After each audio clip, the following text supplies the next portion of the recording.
Hello, everyone. Recently, I did a podcast episode on addiction, and Rucka appears to have disagreed with some of what I said and did a response video to it. I have not watched this yet, so I am going to watch it and respond to it. Now, I could not possibly do this without partaking in my favorite so-called addiction while I do so, which is, of course, alcohol, specifically wine, and specifically white Zinfandel. That's just for your information. If you ever happen to see me at a bar, just want to buy me a bottle of wine for some reason.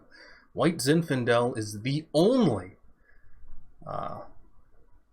wine, as far as I'm concerned. I love white Zinfandel because it's like drinking alcoholic water. It doesn't even taste like alcohol.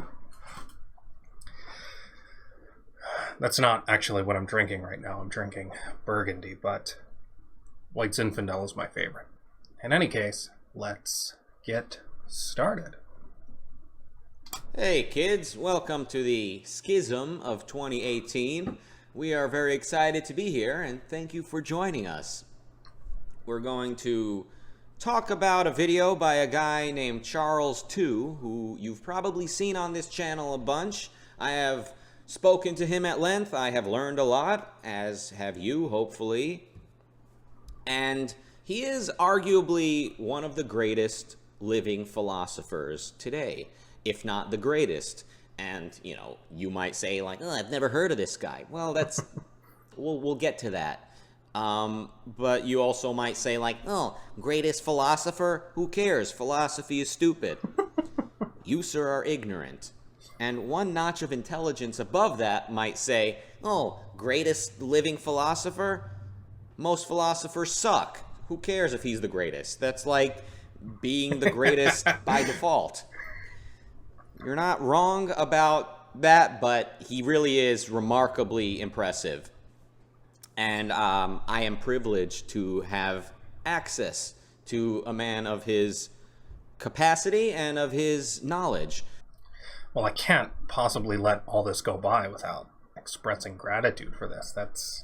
Those are all high compliments, and I appreciate them. So, yeah, thank you, Rucka. I assume he'll watch this, so yeah, that was all really nice. So, one thing we disagree about is the application of philosophy in some instances, specifically with regard to maybe evaluating the culture we live in, and even more specifically, deciphering the possibilities that are open to an individual today whom wishes to... It's not whom, it's who. An individual who wishes to live rationally. An individual who wishes to succeed. So I tend to look at the world around me and say, although there's a lot wrong with this world, I still think that you can really, really, really live a happy life if you really work on yourself and challenge yourself and really, really, really get out of your comfort zone. You can still be somebody in today's world. And Charles, based on conversations I've had with him, thinks it's more bleak than that. And this video right here is on the topic of addiction. Now, addiction, as you may know, is a topic near and dear to my heart. I personally am 6.5 years sober at the time of this recording and have found the topic to be of utmost importance, and it's very challenging to make sense of and to apply a rational sort of framework to. And I have been wanting to get into this topic for a while on this channel, and will still get into on this channel. But here I'm going to reply to what it is that Charles is saying. And without further ado, let's jump right into this, shall we? I'm very interested to hear your thoughts on addiction.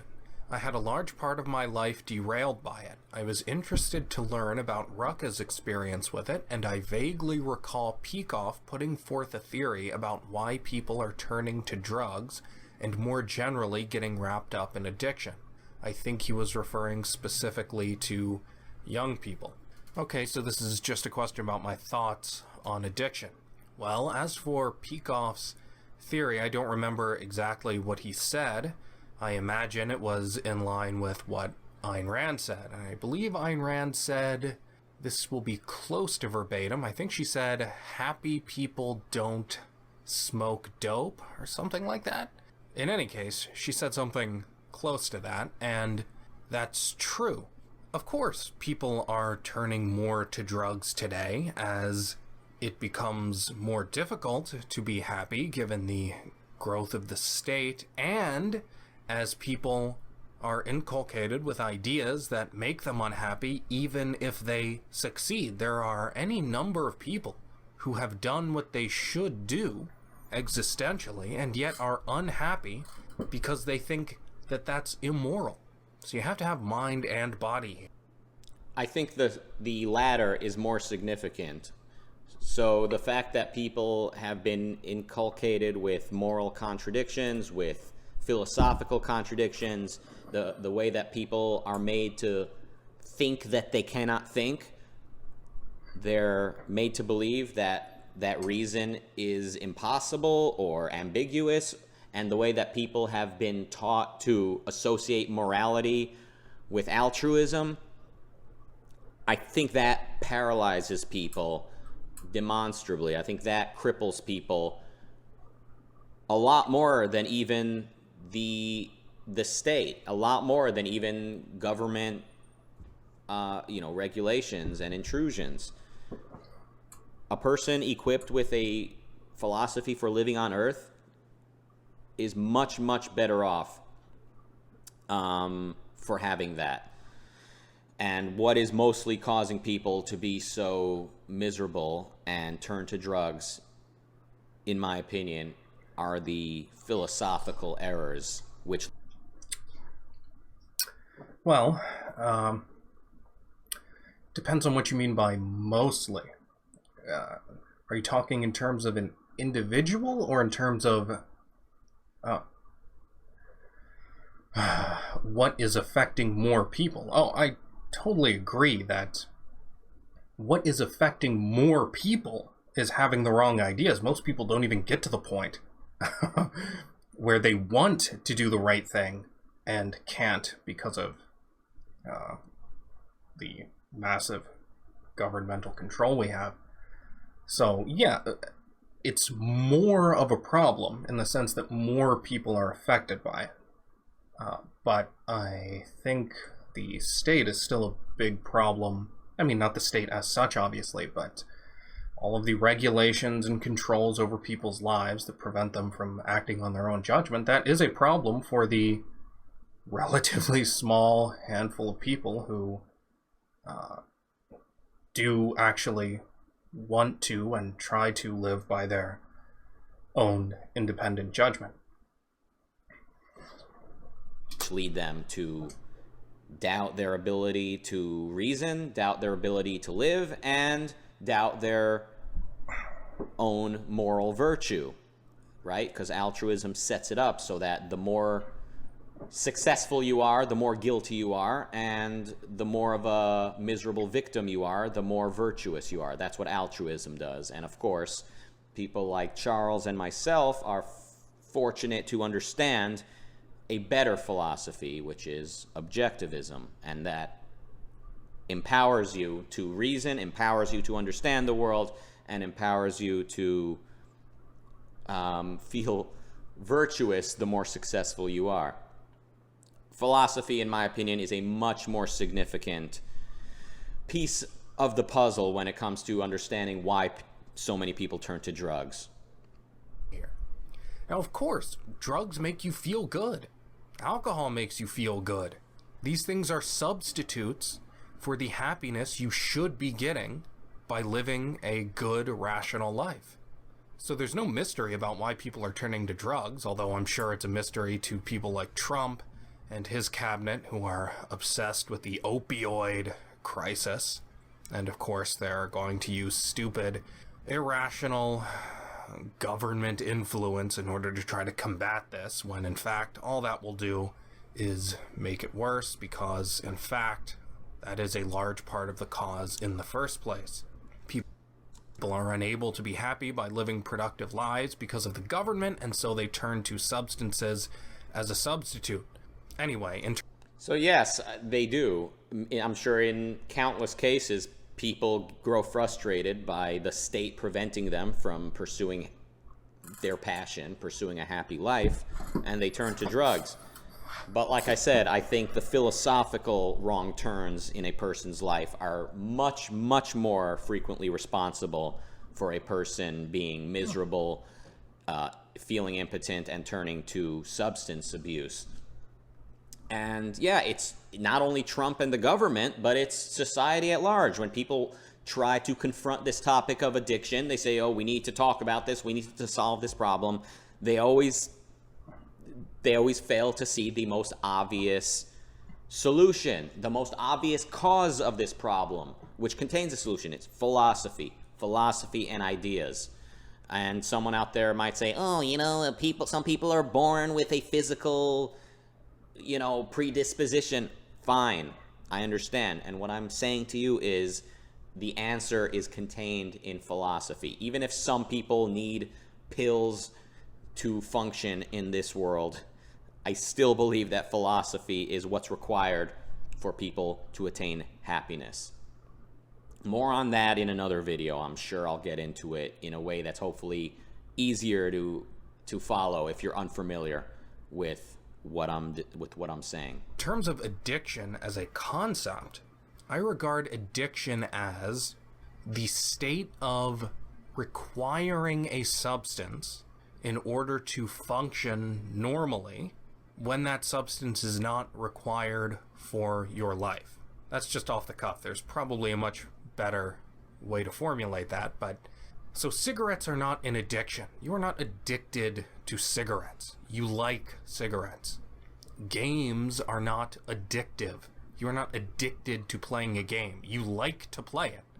Many games are constructed such that they give you a short, intense burst of pleasure and encourage you to engage in that pattern repeatedly by giving you constant, short bits of pleasure. They string you along. But that is not addiction. You can come up with a concept for that, but the point is that that kind of thing, that phenomenon, is different from the phenomenon of being physically addicted to something.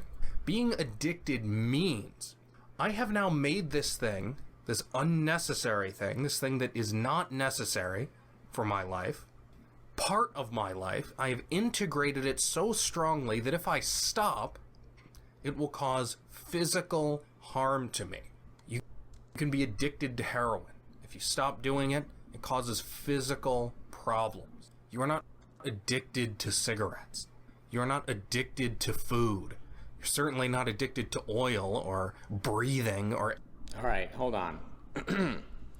So I think the distinction there that you're making is that something's addictive if it makes your body physically need it, right? Like your body, it gets upset when you stop taking heroin, right? You go through withdrawals. But I think when people say you're addicted to food or addicted to video games, what they're saying is you've conditioned yourself to use this behavior or use this substance in a way that you're evading reality, that you're avoiding addressing things that you need to address. You're masking uncomfortable thoughts, you're masking things that you don't want to deal with by indulging in something. So no, video games are not physically addictive, but let me point out that heroin withdrawals last maybe a few days, maybe a few weeks. Cigarettes, which, I mean, I've always been under the impression that nicotine is physically addictive, but even with that, I mean, I used to smoke. The physical addiction, it's gone after a few days. Again, maybe a few weeks, but then it's gone. Your body forgot that you ever were a drug user or anything like that. The real essence of addiction is psychological addiction. That's what's meaningful here. The actual detox takes a few days. Staying off of heroin takes a lifetime of self-maintenance. So if somebody's addicted to food, it's not that, they shouldn't be using food in the first place. It's they're clearly overeating. They're using food in a way that's not healthy. They're eating too much. They're eating unhealthy. I mean, look at somebody morbidly obese and say this person is not addicted to overeating. They're clearly using food in a way that it should not be used. They're escaping from something they don't want to face. They feel emotionally at peace when they're getting that fix. Same could be said about maybe playing video games more in a spending amount of time playing video games that is not healthy. That is time that should be spent maybe getting some fresh air, working on a skill, doing something other than playing the game. And people use behaviors in a way that the people use certain behaviors, they use certain substances, they use certain things as though it is a drug. So maybe if you want your exact definition of addiction to be something that you're physically addicted to and your body gets upset when you stop taking it, fine. But I think when most people talk about addiction, including the questioner who sent in that question, they're referring to psychological dependency. And psychological dependency exists, of course. We are conscious. We're not, there is more than just what your body pulls you to. I guess I'll keep playing. Okay. Well, there are a few things to talk about there. First, the cigarette thing. Yeah, I think the most liked, upvoted, whatever they call it on YouTube, comment on my addiction video, this video he's playing, is that the person says, isn't nicotine one of the most physically, or one of the most addictive substances? No, it is not. Not by what I regard as a rational definition. Now, Rucka talks about heroin a little bit, and how it lasts only a few days. But the point is that the withdrawal symptoms from heroin are much worse, potentially, than the ones you get from nicotine. If you just stop doing heroin, you can have seizures. I think you can die. But I know you can have seizures. That's serious. That's not something... That's not something just psychological. That's not, I have to train myself psychologically not to play this game, not to eat this food, not to smoke this cigarette. You can't choose to not have a seizure. Now, what happens when you stop smoking cigarettes? What happens with nicotine withdrawal? It gets a little harder to sleep. Maybe you have a headache. It's not... Again, this is all on a range, of course. This is how you conceptualize things. I'm not saying these are entirely unrelated. But the way you form concepts is you say, okay, these things are closer together on this range of commensurable characteristics than these things. Yes, so people took issue with my physical definition. Yeah, anything you stop doing is going to have physical effects. I mean, look, if you start eating a lot of carbohydrates and then you stop, you become sluggish for a week at least, as your body transitions from using carbohydrates as energy to using fat as energy. Are you addicted to carbohydrates? I don't think so. Because this is just a matter of categorizing based on similarities in terms of consequence. Dying or having seizures go together in a way that, having a headache doesn't.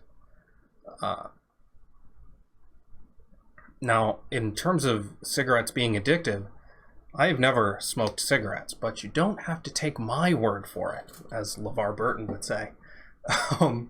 Peikoff smoked for decades quit cold turkey the day his doctor told him they were bad for his health. Now, he hadn't trusted the government's statement that cigarettes are bad for your health, and he shouldn't have. I certainly don't trust the government. But as soon as he was told by somebody he actually respected that cigarettes are bad for your health, he quit. And Peikoff says cigarettes are not addictive, and he smoked them for a long time and quit cold turkey. So anyway, that's not an appeal to authority, just here's somebody whose judgment you might respect, who has a lot of experience with nicotine. You might still disagree with his conceptualization, that's fine, but my point is just that it's rational to categorize these things in terms of the intensity of the physical symptoms of withdrawal. And there's a big difference between stopping nicotine and stopping heroin. So that's the first thing. Now the second thing, where he is talking about, Rucka is talking about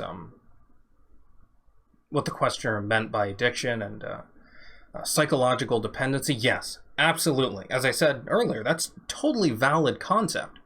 It's just, I would call that concept habit. That's what a habit is.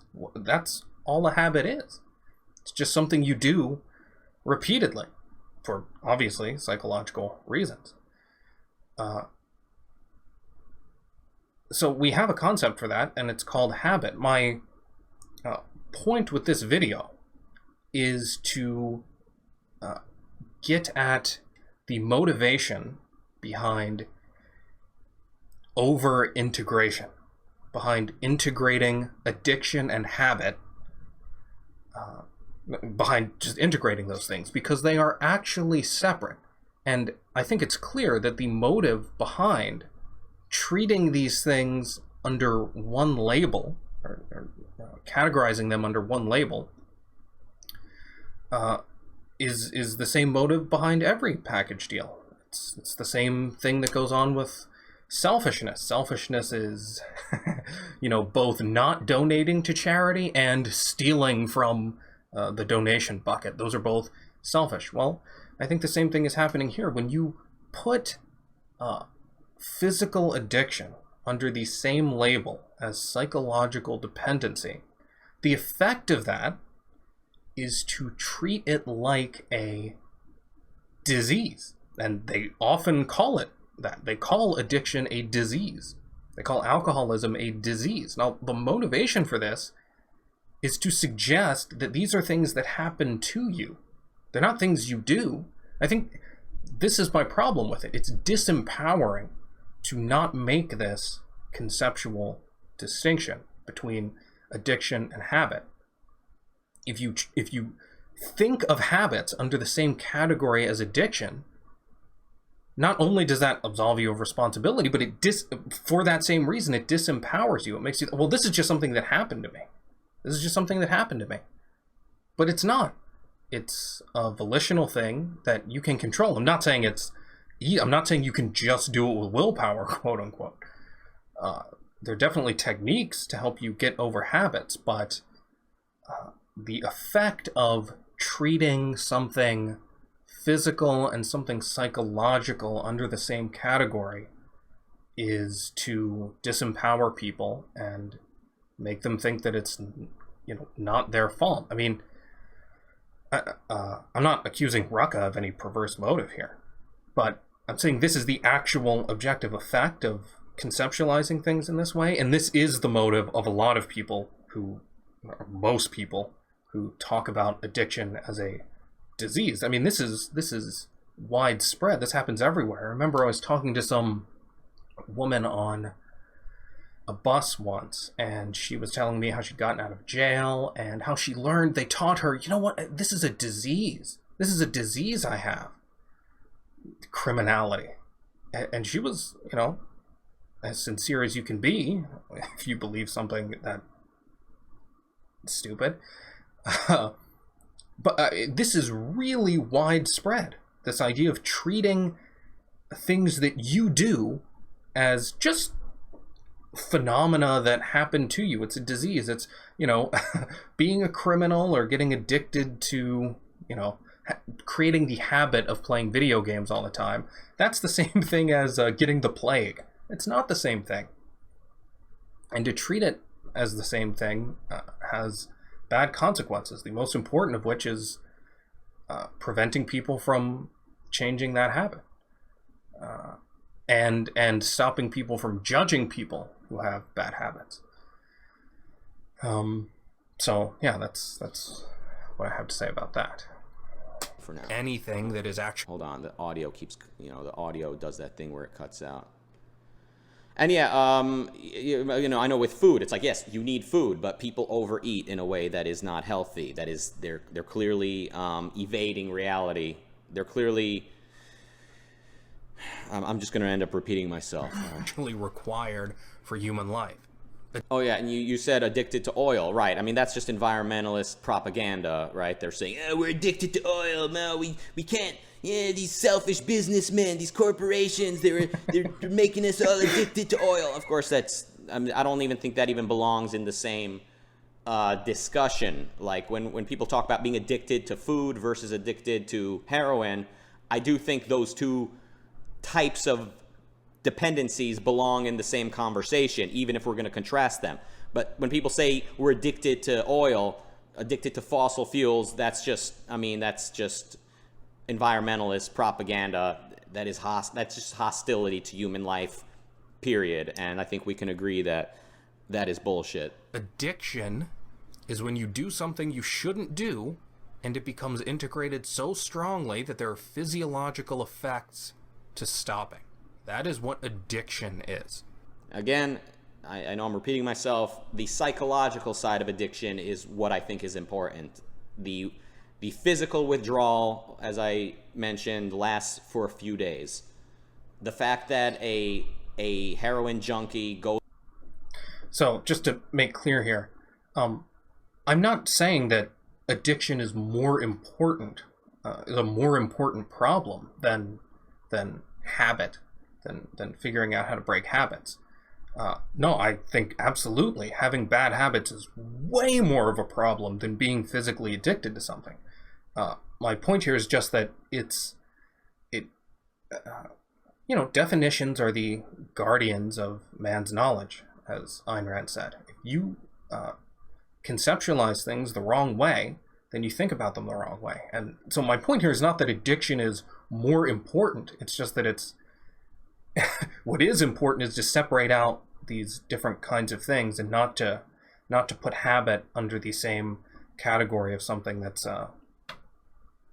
physical. So my point here is just conceptual, really. It's about how you should categorize things so that you don't mistakenly draw conclusions about one thing when you're thinking about another thing, or else you are paralyzed because you realize you can't draw conclusions about these things that are fundamentally dissimilar. Goes back and relapses after a few months of being clean suggests that there is something deeper than a physical dependency to heroin. And a healthy person, a rational person, somebody that has no desire to evade reality, when he breaks his bone, when he goes to the hospital, they dope him up, they give him heroin, and then when he's done recovering, he's off it, right? He takes the painkillers as prescribed, and then when he doesn't need it to mask the physical pain anymore, he might go through a few days of discomfort as he's withdrawing, but then he moves on. So the psychological side of addiction is what I think makes it something worth discussing. And again, when people talk about addiction, they are speaking about the psychological meaning. Dependency. Now fine, if you want to talk loosely, so when he says that's what people are talking about, this is the thing. You can say, when people talk about selfishness, what they really mean is, lying, cheating, and stealing. But that's not actually it. The problem is that they actually use selfish as a concept to subsume both of these things. Your own favorite example, Steve Jobs and Bernie Madoff. So that's the thing. Yes, people do often mean psychological dependency. They do often mean habit when they talk about addiction. But the problem is that they also mean physical addiction when they talk about addiction. And as I said, that's when you combine unlike things under the same concept, and that's just how you think about the world. You think about these things as fundamentally similar. That's what I think is the problem. I totally agree. Often people mean psychological dependency, but there's, it has a really detrimental effect to think of psychological dependency and physical addiction under the same undifferentiated category. And as I've given some examples, you see how that's used in the culture toward unjust ends. And call a game addictive, fine. But what's important is that you don't make the mistake of treating that as a deterministic or mechanistic physiological thing. It's not. There is a difference. There is a difference between taking a drug that will cause you to have spasms if you stop and really liking to play Pokemon. And then if you stop that, nothing crazy will happen. Those are two different things. So, yeah, you can call it loosely addictive to play these games that just encourage you to keep going, but that is not the same thing as doing something that will cause you physical harm if you stop.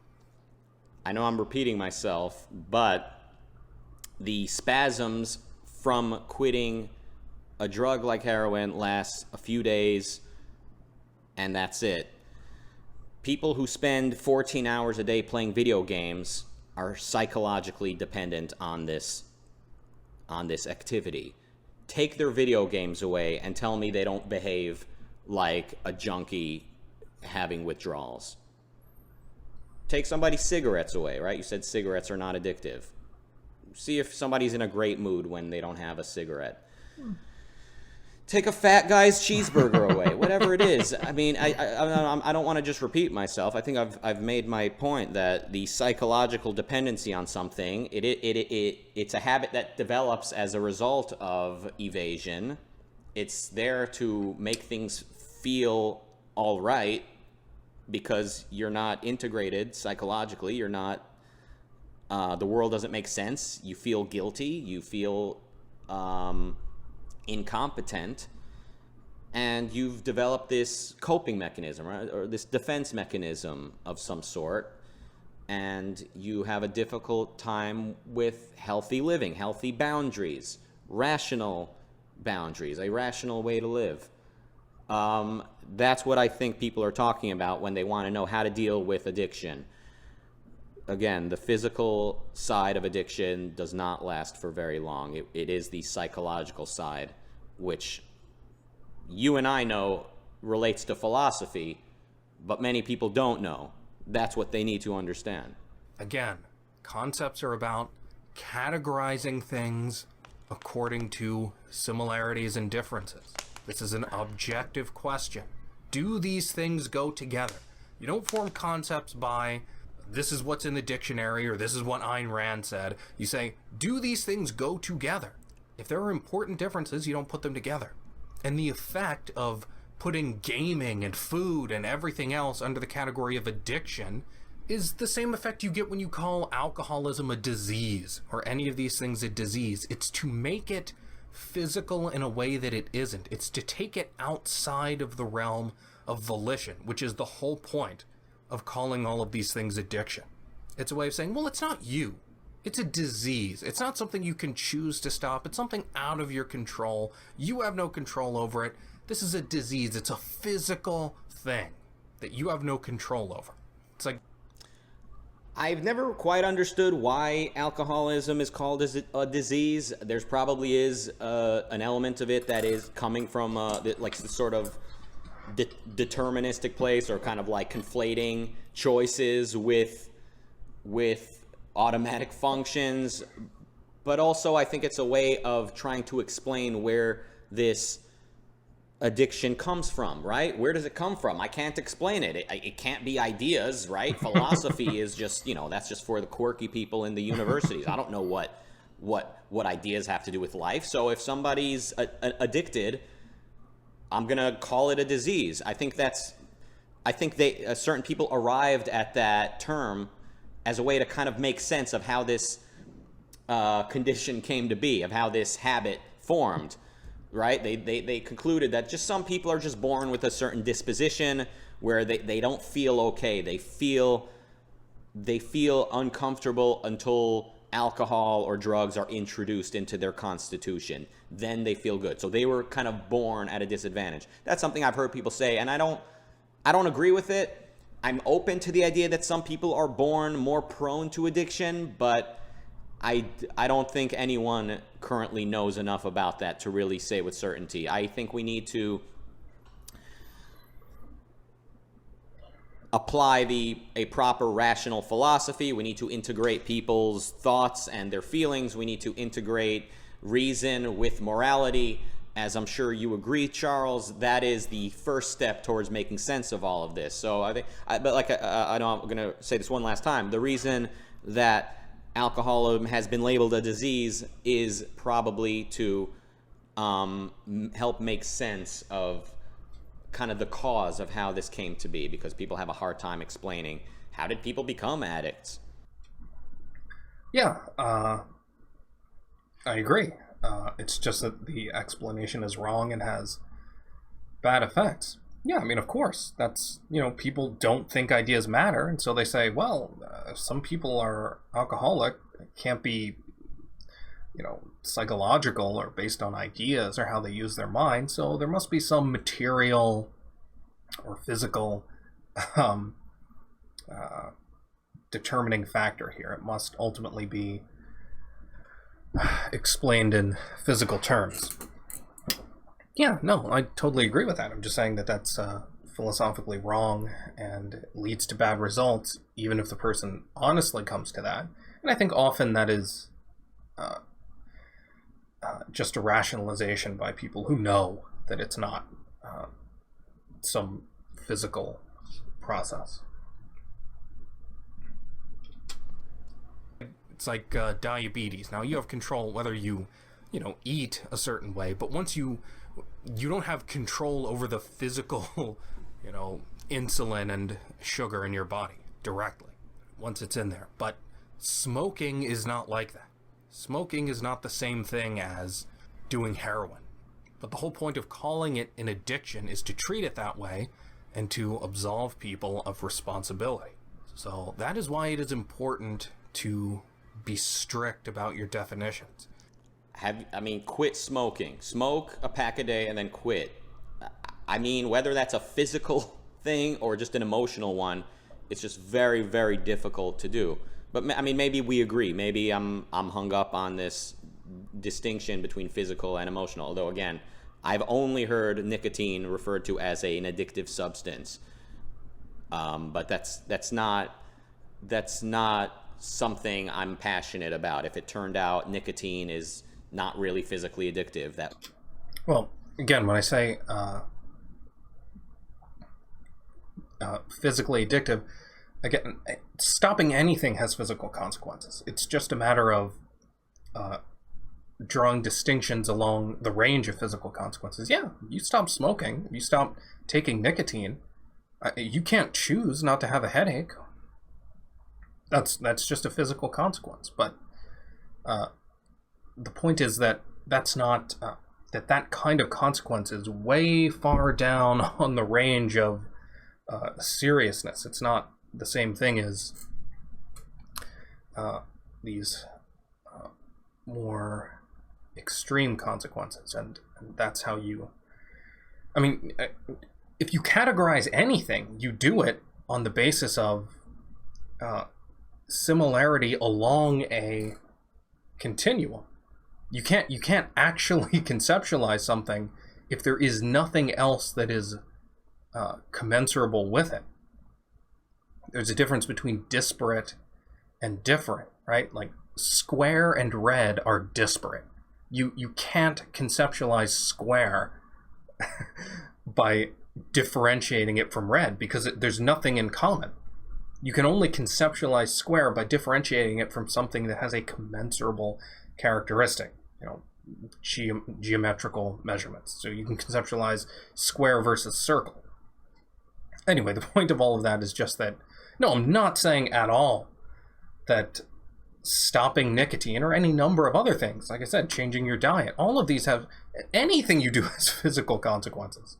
The point is to conceptualize based on the seriousness of those consequences. And I think that the cessation of nicotine intake, the consequences of that are trivial compared to the consequences of taking and then stopping other substances.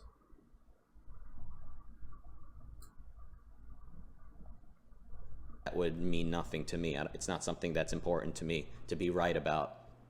As I said about 80 times a few minutes ago, I think when people talk about addiction, they're talking about that psychological dependency and that sort of form of escapism that people engage in.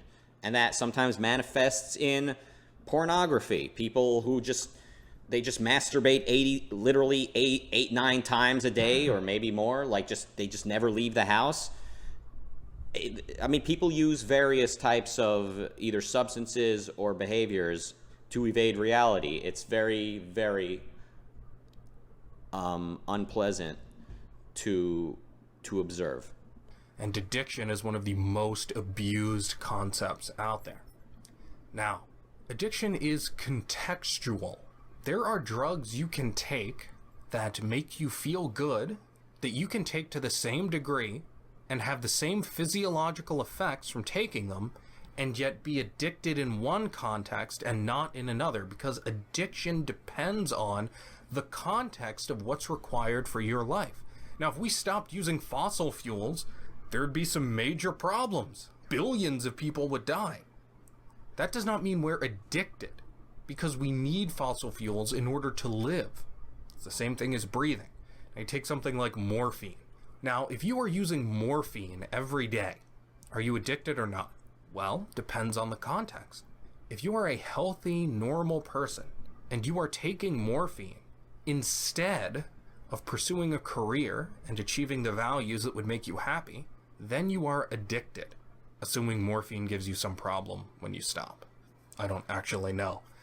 But if you have a disease or some kind of chronic pain you can't get away from, and you are using morphine to treat that, you are not addicted to morphine. Addiction depends on the context of the requirements for your life. If you are using drugs in order to circumvent the normal requirements to be happy or gain pleasure, then that is immoral. But if you are using drugs to combat pain that is undealable with in any other way, then that's fine.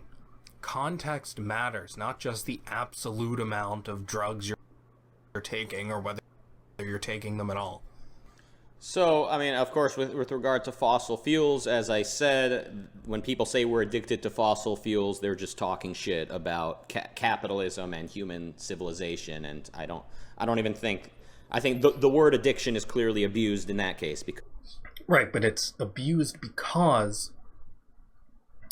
they're saying that this is something you take, and if you stopped, it would have bad consequences. Right, but that's why it was relevant to what I was just saying in the video, because it's contextual. Addiction is not just if you stop something, it has bad consequences, because that would make oil and breathing and everything else you have to do an addiction. Or let's say it's something that you don't have to do, but you start doing it, like you fall in love with somebody, and then you'd rather die than live without them. Well, you could have chosen not to pursue a romantic relationship, but that adds to your life so much that you can't call that an addiction. That doesn't fall in the same category. So, yeah, I think the addicted to oil thing is totally irrational, but it's not it's not a totally irrelevant use of the word. Like, that is the result of treating addiction in the wrong way. That's a result of misconceptualizing what addiction is. Because it's stupid.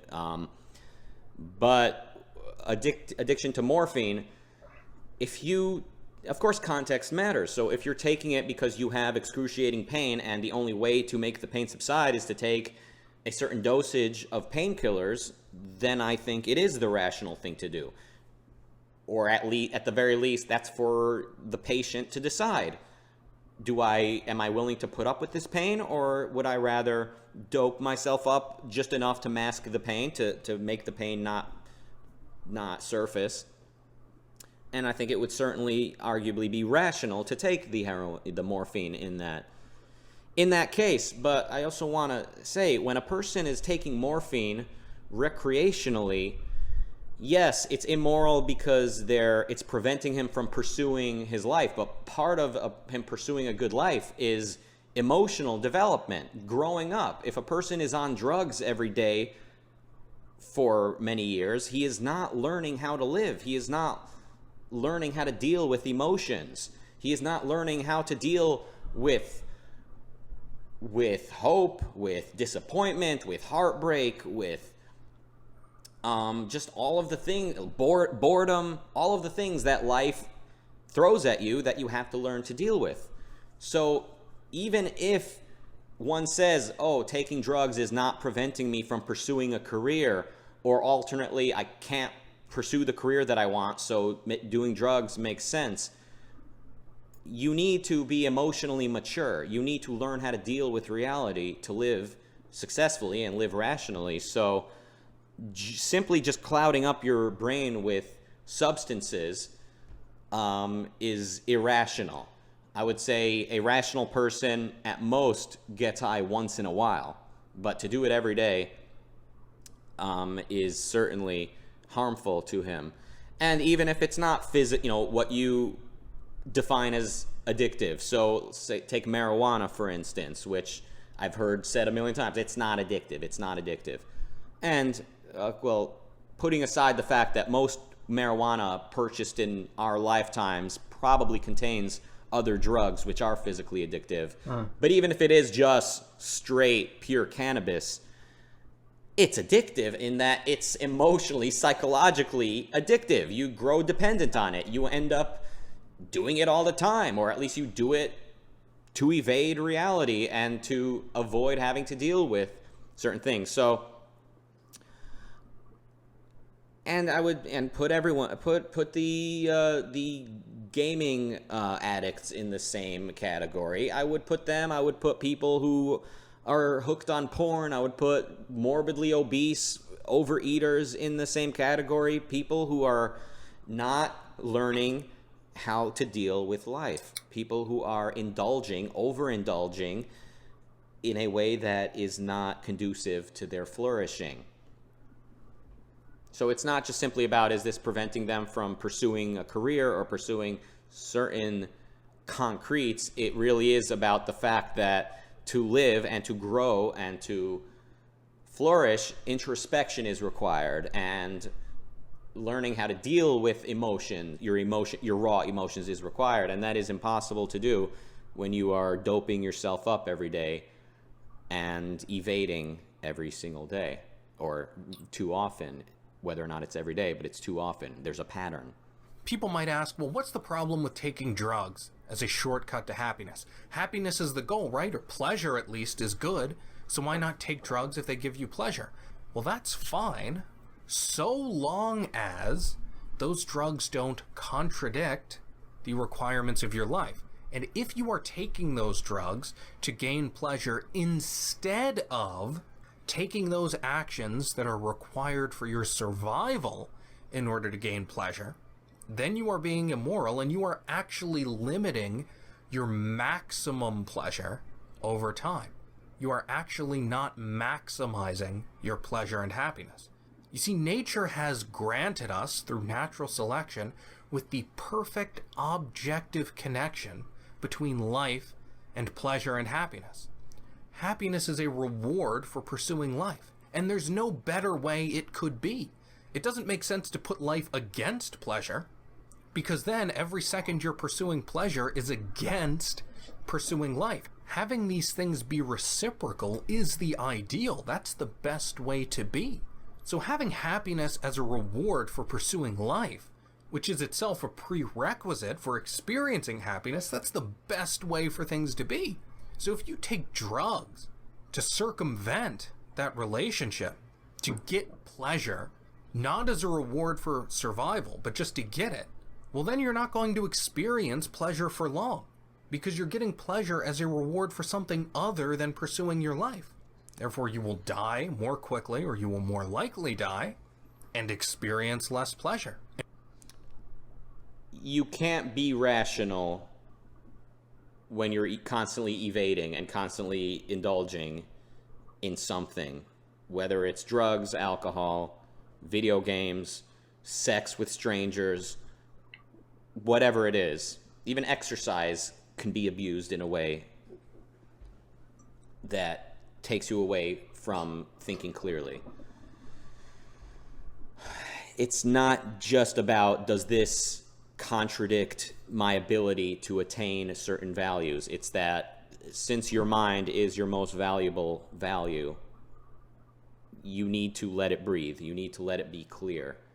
And to get intoxicated is to evade. To get intoxicated is to impede on your ability to be rational. And like I said before, someone might get drunk or get high here and there, and I think that's, in some cases, or maybe in most cases, perfectly fine. But when there is a pattern, when there is, when this is being used as a way to evade reality, and it's preventing one from learning how to deal with the difficulties of life, or even preventing them from learning to appreciate the finer things in life. Well, I should just say here that I think Rucka is maybe taking me to mean something I don't mean. No, I include psychological development and maturity and rational thought, all of those things as values. So everything he's saying, I subsume under the idea of being able to pursue the values that make your life possible. So yeah, I mean, if you're doing drugs and they stop you from developing maturity or thinking rationally, yeah, that's part of what I'm saying is bad about them and makes them illegitimate. It's not just that, I mean, it's not just this concrete thing of, oh, I can't go to work if I'm stoned. No, absolutely. I include all of this, anything relevant to pursuing your life and happiness is what I'm saying. If drugs contradict that, which includes maturity and all the things Rucka's saying, then it's bad to take them instead of developing anything that's required for your life.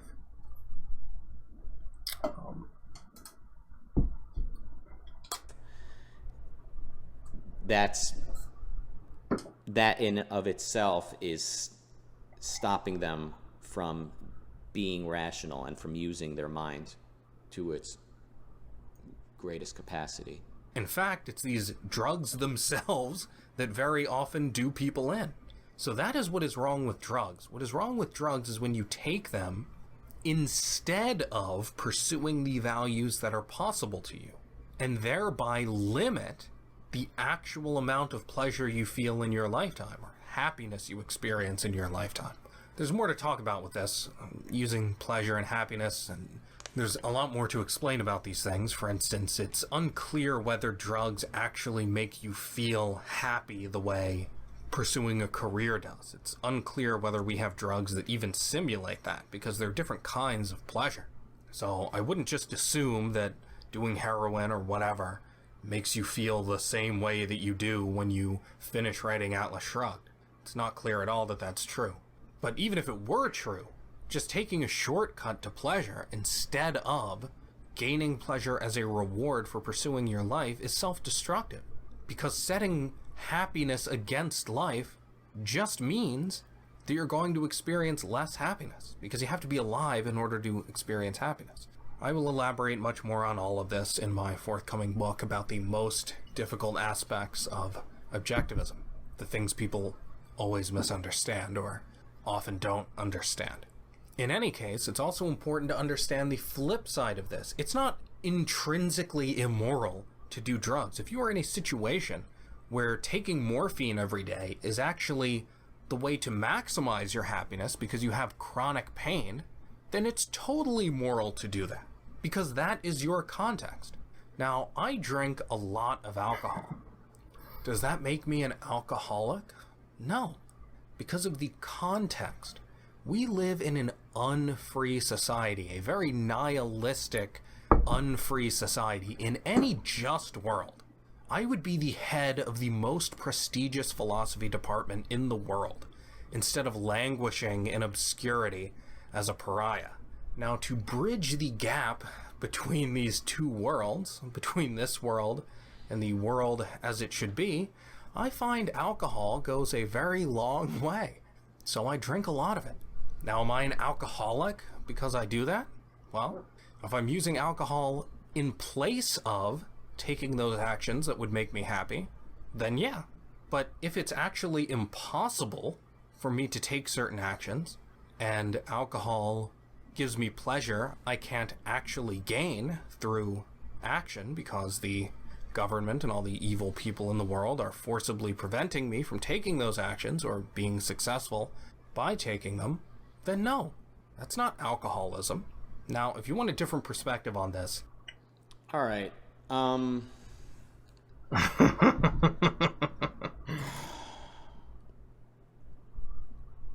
Are you an alcoholic? Well, I mean, typically alcoholics downplay how much they drink. And you're saying, I drink. So I guess that's one sign you're not an alcoholic.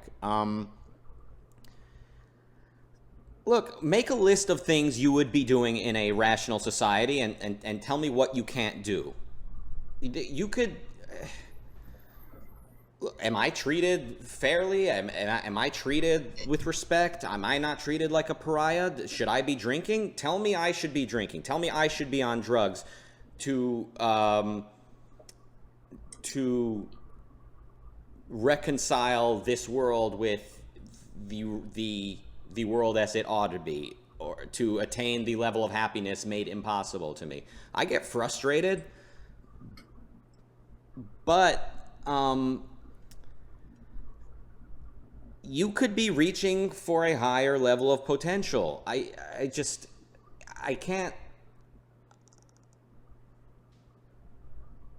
I just can't. Like,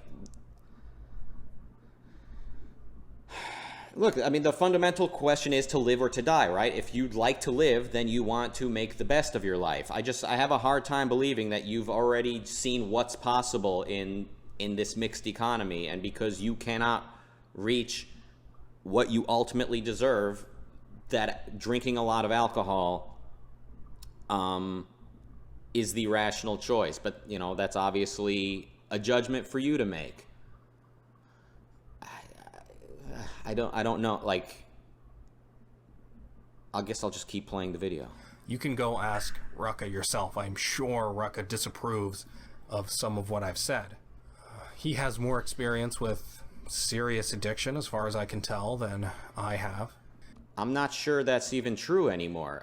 It's possible we're about the same. Like, I don't know how much you drink. I don't know how often and why you drink. I mean, I know why you say you drink, but like, I don't know what it does in your inner world. I don't know what alcohol signifies, but I'm not sure. Well, I can explain it. I actually drink alcohol so I don't get too angry. You know, I have a pathological desire to be depressed, actually. I seek out depression. I like being depressed. because it's better than the intolerable rage I feel at injustice.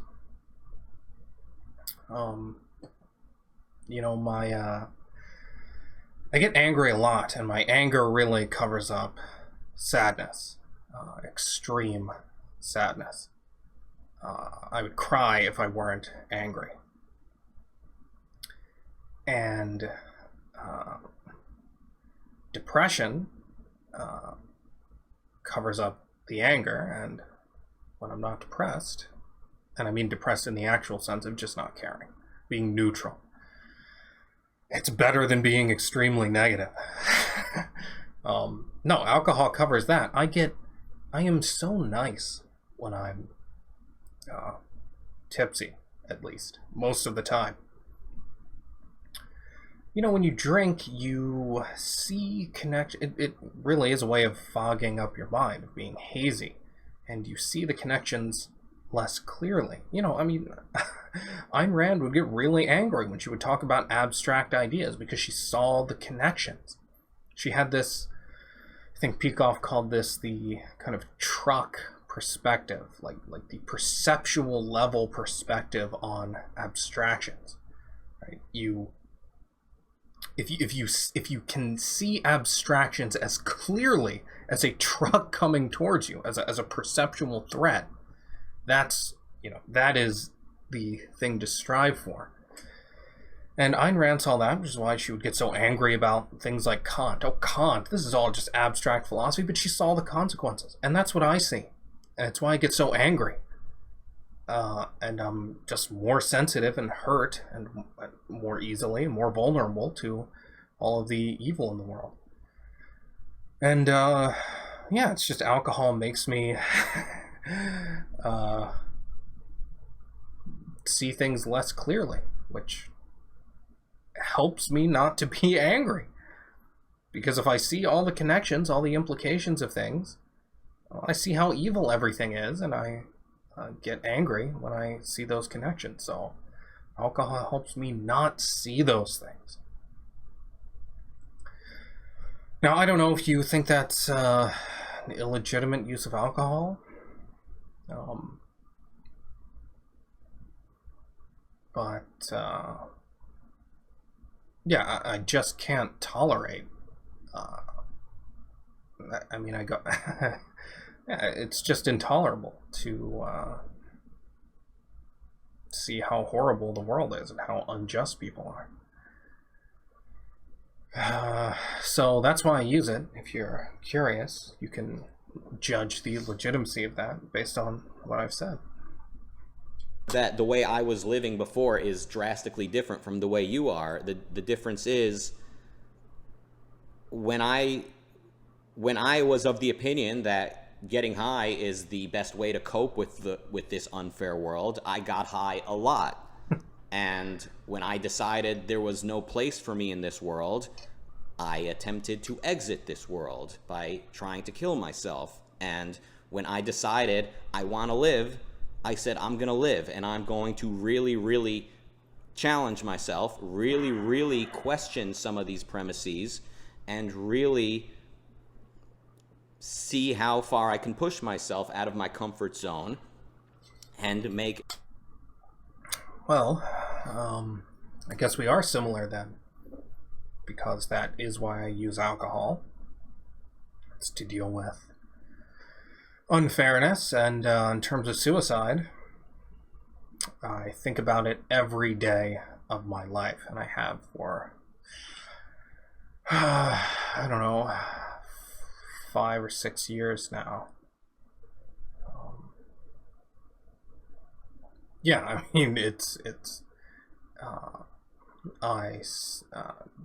think about it every day.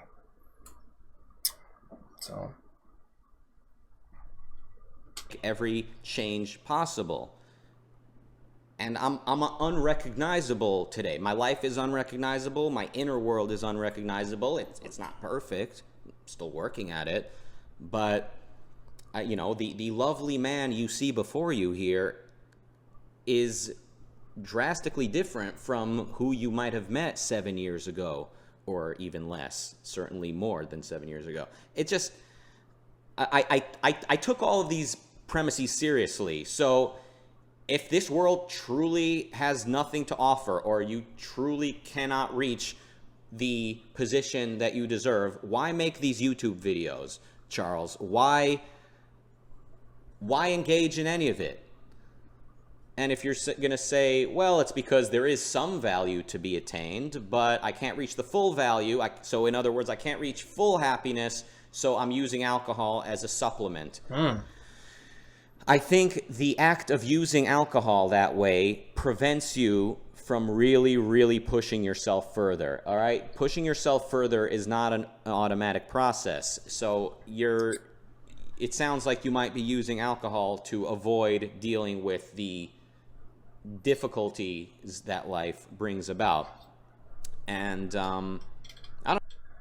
Well, I don't think so, because I mean, I am definitely using them or using alcohol to help myself not focus on the negative things, but I'm not using it to avoid dealing with the negative things, because I can't deal with them.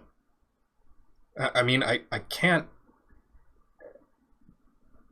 act for other people or change the world. I can't change the laws and make this a free society. I can't, there are a lot of things that are outside of my control, but that affect me. So I don't think this is a way of, I'm not drinking instead of doing what I should be doing. Because there's nothing I can do about a lot of those things. I mean, you can take I know everybody hates the reduction to Hitler argument or concentration camps, but that's extremely valuable because it makes it clear by bringing up the most extreme form of, or the most consistent form of a principle. Yeah, I mean, if somebody's in a concentration camp and they're going to die, what are you going to tell them? I mean, if they have somehow access to unlimited alcohol in the concentration camp, you're going to tell them, well, you shouldn't drink because you should still be doing the best you can? No. I mean, they should do whatever they can. Maybe there's no good way to commit suicide. Suicide would be extremely painful, so they just drink instead. You can't tell somebody that's wrong in an abysmal context. So yeah, I mean, what he said is basically my attitude. I do these videos and I write because that's what I love to do. But I'm not allowed to experience the rewards of that. There's not really anything I can do about that. So instead of doing the things I would otherwise do, I drink. I mean, if you can show me how I could be doing things instead of drinking, then I'd be happy to do those things. But I don't know what those things are. And I mean, he even alluded to this before, this idea that how can you be sure what's possible to you? People talk about this even just in terms of geography, like, oh, you haven't been everywhere, you don't know everyone. I mean, I'm not an idiot. I have the internet. I've watched TV. I'm not totally ignorant about what the rest of the culture is like and why. There's no indication to me that there's some secret enclave of rational people somewhere and I just have to find them. I know the reason people are irrational and unjust, and it's ideas. And I know that those ideas are spread throughout the whole culture. So it's not like, well, I live in Georgia, so if I just moved to California or wherever, then, I haven't moved there, so I can't say that I don't know. No, but I do know. Because I know what makes people irrational here is the same thing that's happening everywhere else.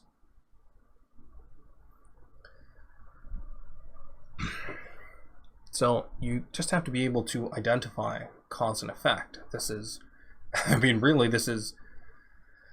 the mistake called induction by simple enumeration. Well, you haven't looked at every individual concrete, so you can't make a statement. Yeah, I can, because I know cause and effect relationships.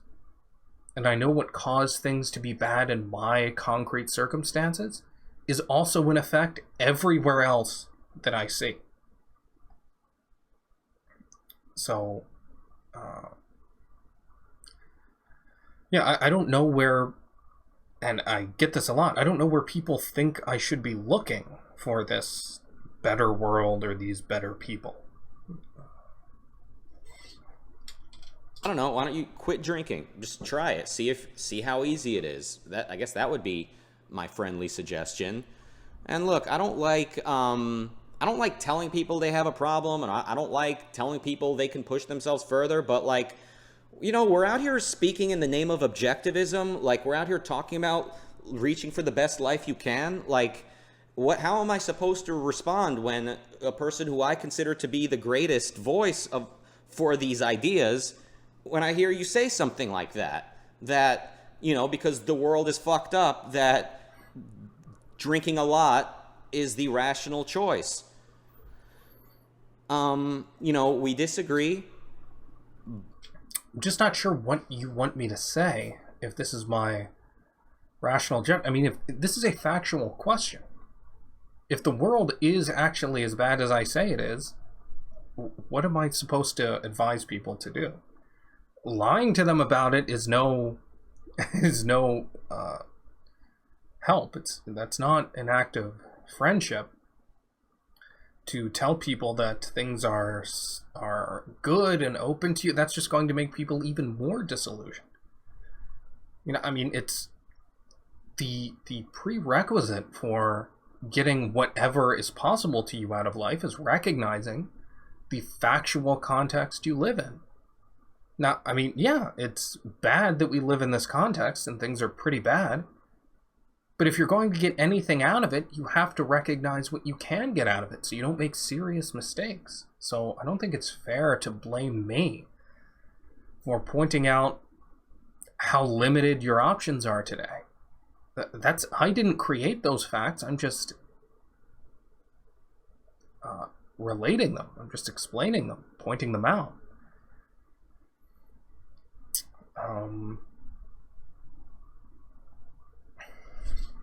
But that doesn't, so Charles, I consider your work to be of enormous value. I hope you can continue. I get the value that I need out of it. I think you would be producing more content, and your content would continue to improve if you really, really questioned your relationship with alcohol. That doesn't mean you need to quit altogether. It just, if that's the way you think about it, I would suggest that you're incorrect about this, but that's for you to decide. And I'm certainly not going to push this topic on you unless you're interested in discussing it further. Your videos today are better than they were when you started. You're more confident today than you were before. You get to the point quicker now than you did before, etc., etc. Therefore, I think one can say, or you can say, Charles, that there is room for improvement looking ahead into the future. And by that logic, you could be an enormously powerful firebrand and attain an enormous amount of success here in today's context. It is possible. It might not be probable, but I think you should die trying, my opinion. And I think looking at alcohol the way you just described is impeding on that. I don't see how. I mean, how is alcohol stopping me from doing what I should be doing, from improving? I mean, I drank while I was improving, while I made the improvements Rucka is referring to. I don't think I drink instead of improving. I just drink in my off time. So, and right now. So I can, feel better.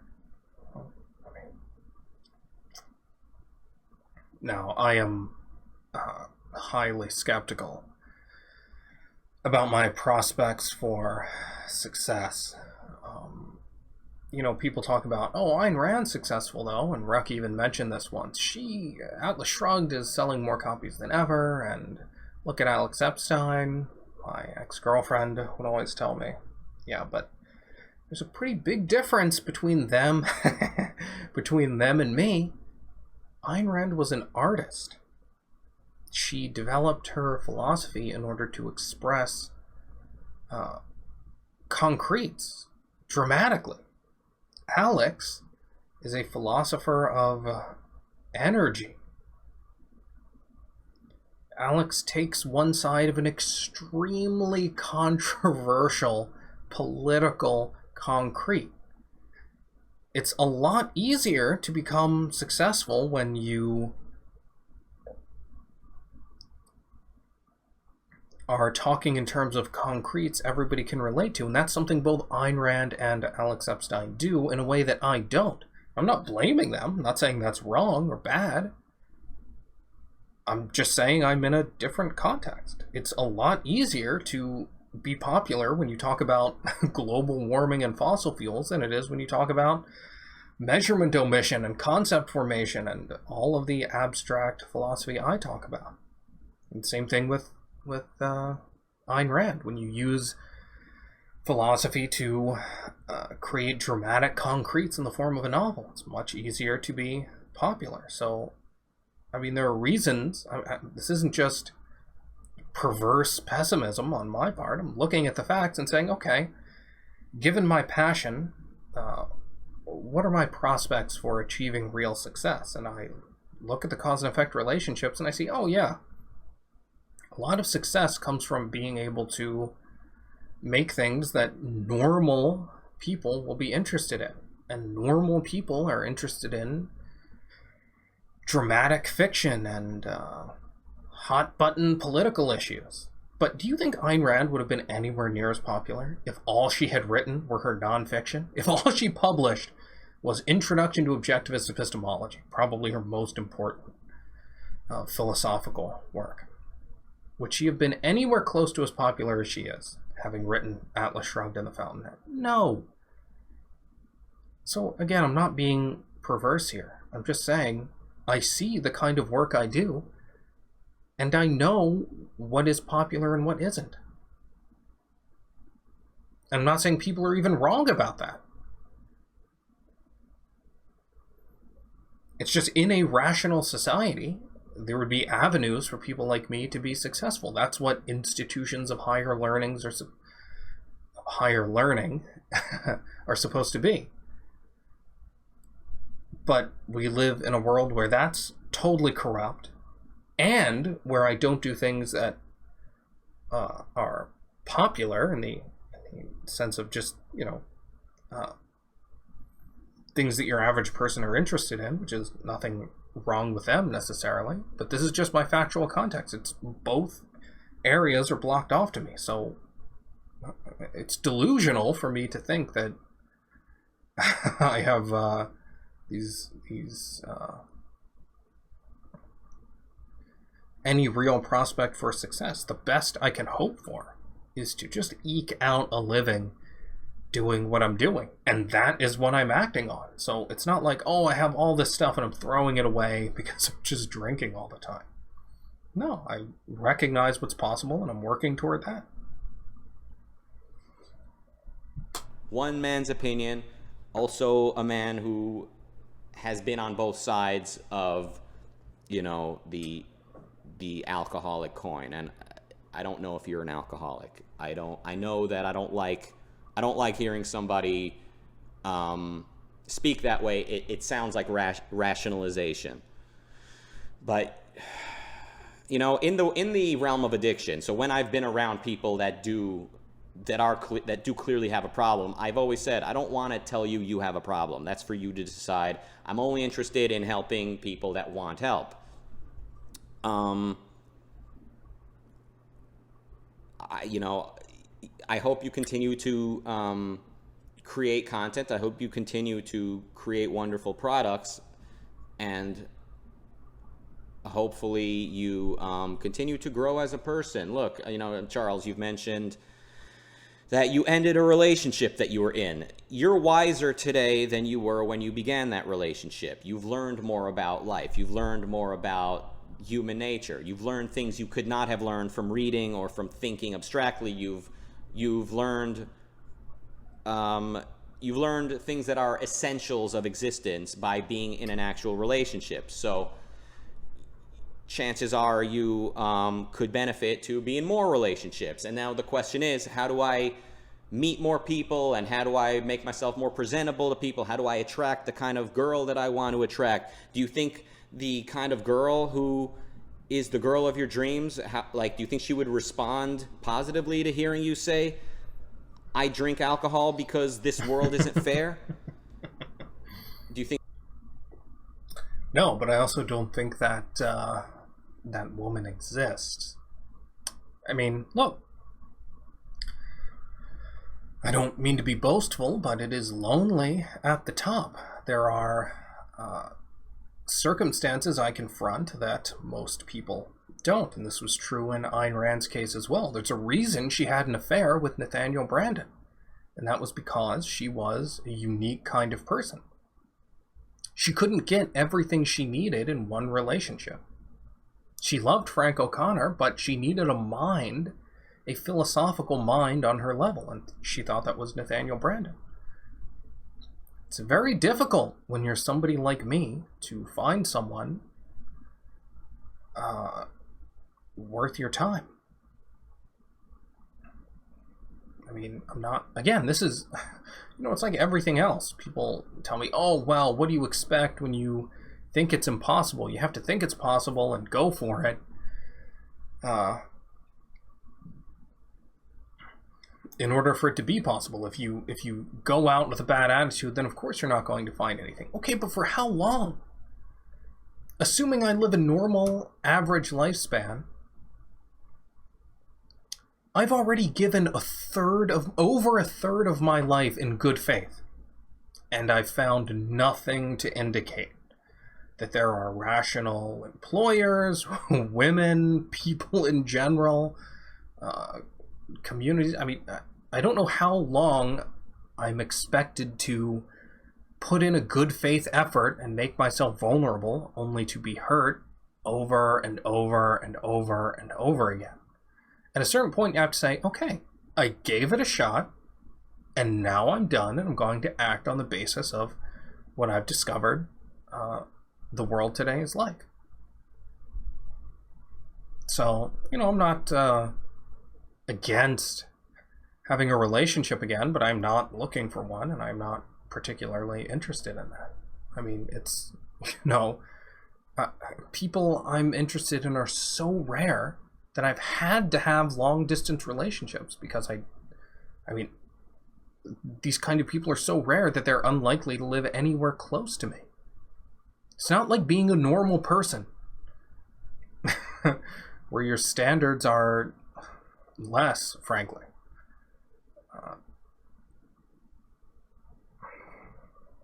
I stayed with people much longer than was probably wise, maybe, because it's just so hard to find somebody who's even plausible as a romantic partner.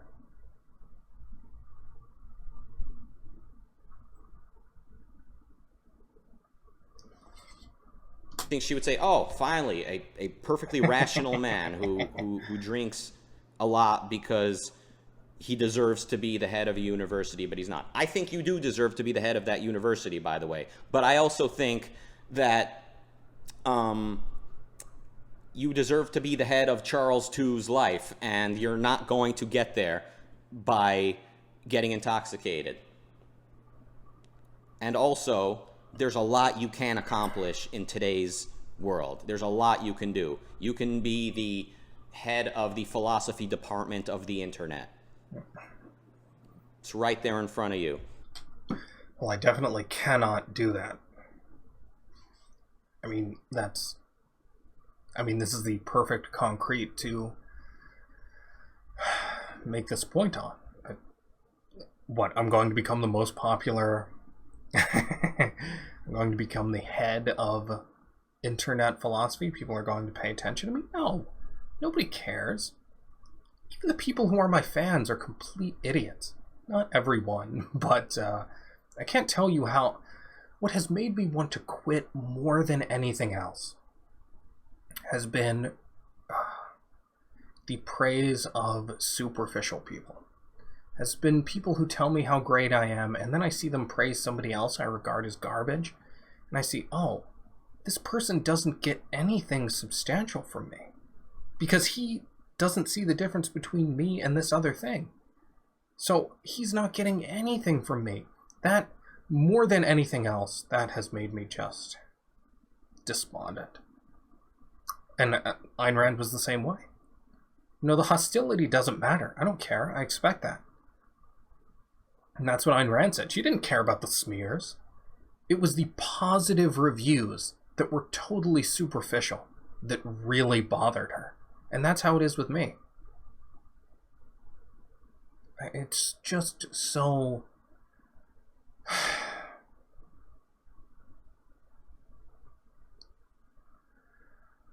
I don't know. Just,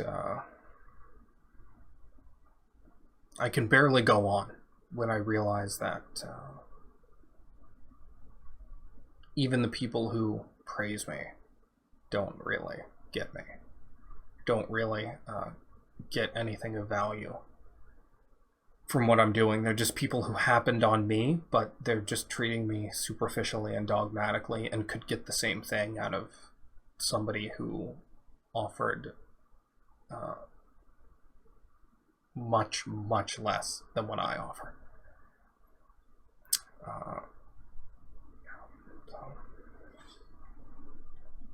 It just requires a lot of introspection, and I don't believe alcohol helps that. And I hope this all comes off as a positive conversation. We've had conversations similar to this in our one-on-ones on YouTube. You've never seemed to mind me giving my honest opinion, and I hope none of this comes off as in any way negative. And obviously I have a tremendous amount of respect for you, Charles, and you. I appreciate that, and no, I'm totally fine with all this. And I mean, it makes me sad because it's clear that my acting this way or my views on this are a disappointment to you, and you don't like it. It's just this is my honest judgment. I don't see what else I could be doing. I don't know what.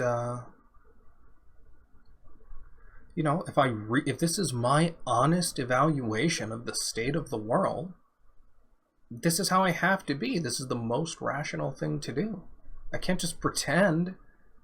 Pretending that the world is more open to me than it is isn't going to lead to anything good. So, it's sad that this is the way the world is, but I don't think that's my fault. And I don't think I'm dealing with that in an irrational way. A lot of people talk about Dominique as the person they relate to in Ayn Rand's novels. I have always related most to Leo from We the Living. Not in every way, but essentially Leo and I are the same.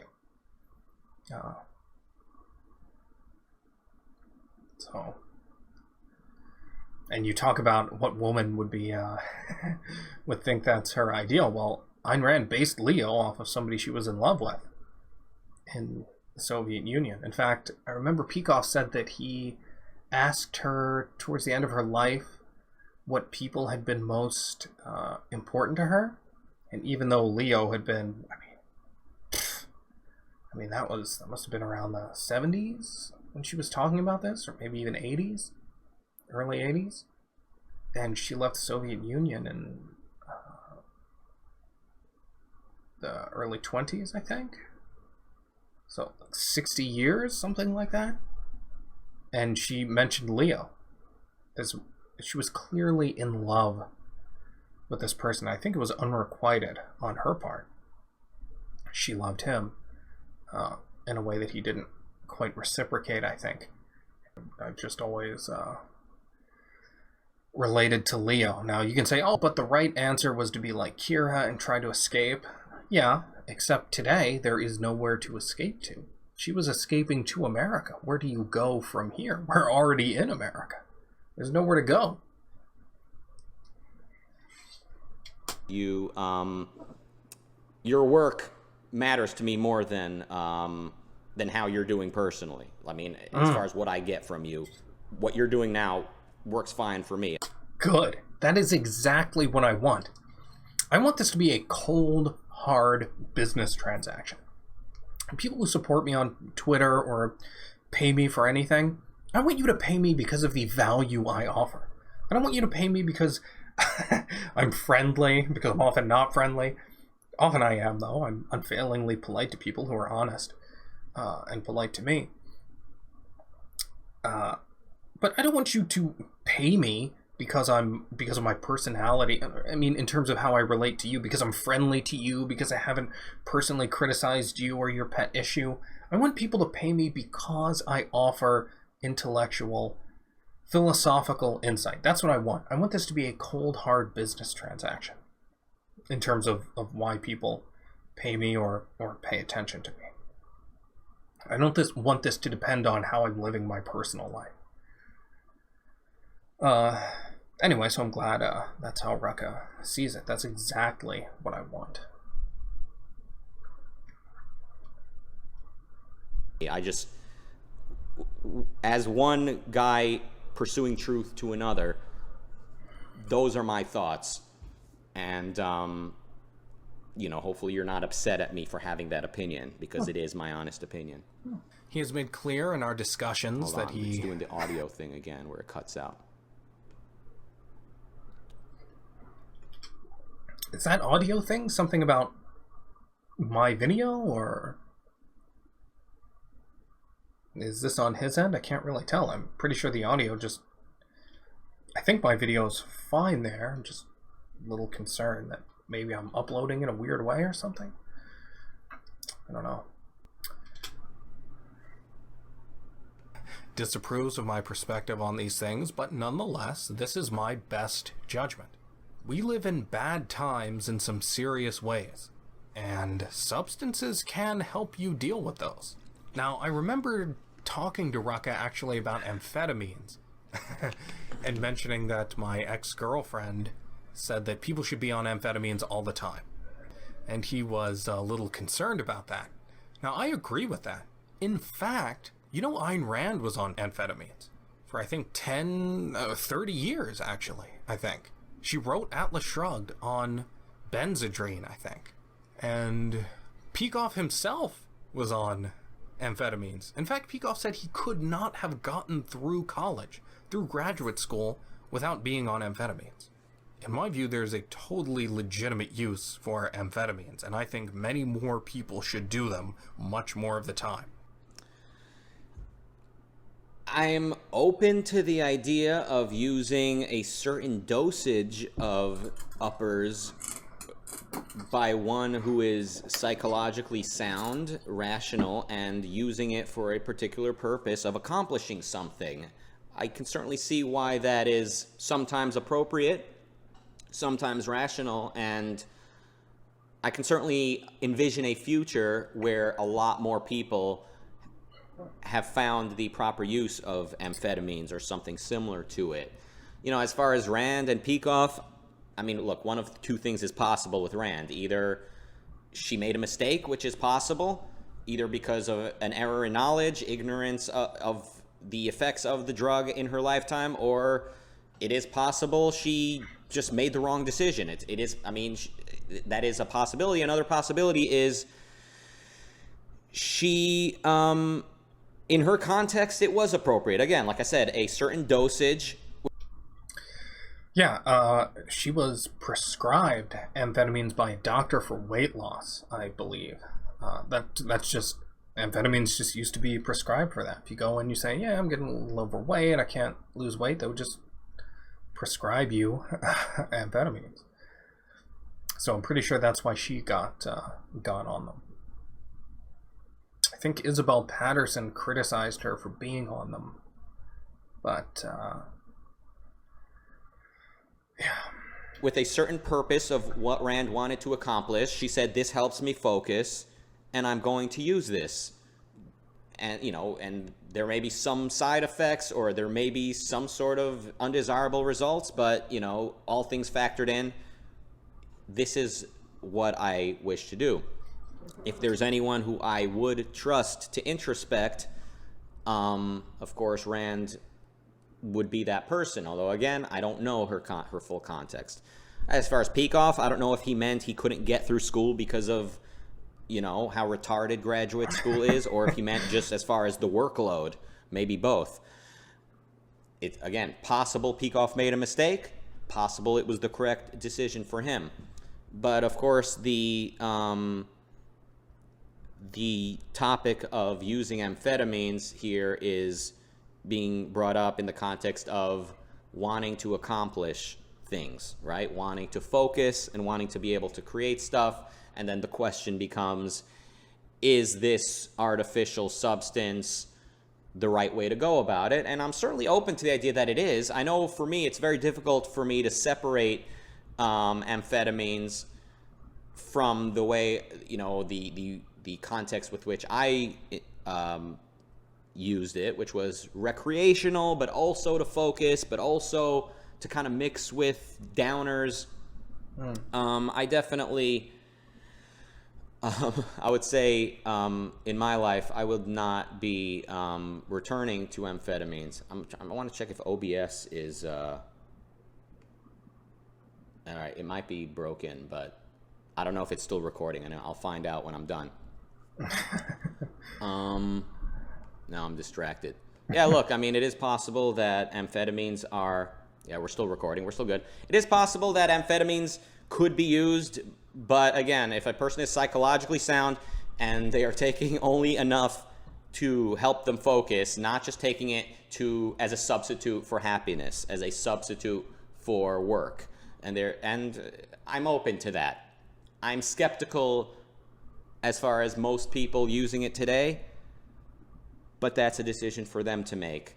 And I don't know the exact context that you're talking about when you say more people should be using it. I certainly don't have a problem with, upstanding members of my community here taking Adderall before work. It really doesn't affect me very much. I just hope they're also... I hope they're also being rational in all aspects of life, and that them using that drug is not harboring their emotional development.